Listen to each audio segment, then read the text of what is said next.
Schwach. Ich lebe in Angst jede Nacht, er lässt mich niemals zur Ruhe. Jeder Tag ein Rekord, ich kenne es nicht, ihn zu lieben. Und sehe mich täglich noch vergeblich nach unendlichen Frieden. Aber leider ist die Realität deutlich verschieden. Und kann ich endlich einmal schlafen, dann träume ich vom Fliegen. Ich will fliegen, die Flügel spreizen, einsam umgehen, über die Wolken besteigen, endlich diesen Scheiß nicht mehr sehen.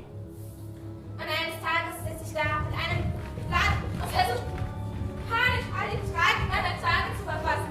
Am nächsten Morgen sieht meine Mutter den Brief, öffnet den Umschlag und liest.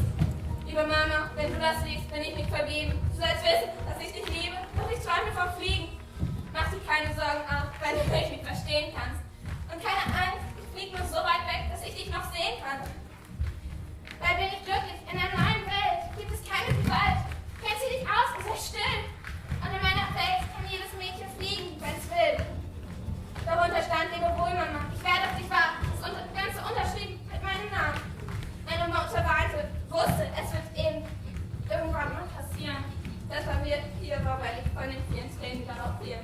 Ich will fliegen, die Flügel spreizen, kreisen und gehen, über die Wolken gleiten, endlich diesen Scheiß nicht mal sehen. Ich will fliegen, in die wunderschöne Welt nach da oben. Aber ich kann es nicht, denn irgendetwas hält mich am Boden.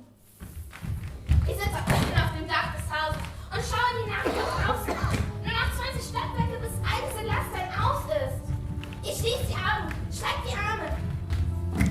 Alles wird so leicht und dann hebe ich ab, flieg davon, sieh den Frieden. In der Nacht war ich endlich mal zufrieden und konnte fliegen.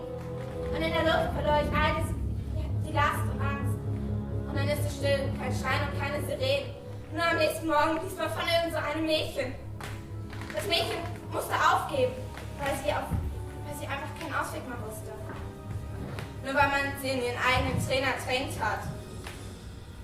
Fühlst du dich angesprochen, dann bist du der Abschaum der Menschheit. Und für den Rest heißt es, ihr habt eure Kinder zu lieben, sonst haben auch sie irgendwann die Träume vom Fliegen.